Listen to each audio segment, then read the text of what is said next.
நான் என்னை பார்க்கிறேன் ஏதுமில்லாமலே இயல்பாய் சுடர் போல் தெளிவாய் நானே இல்லாத ஆழத்தில் நான் வாழ்கிறேன்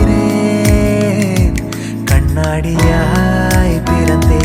காண்கின்ற எல்லாமும் நான் ஆகிறேன் இரு காலின் இடையிலே உரசும் பூனையாய் வாழ்க்கை போதும் அடடா எதிர்காணும் யாவும்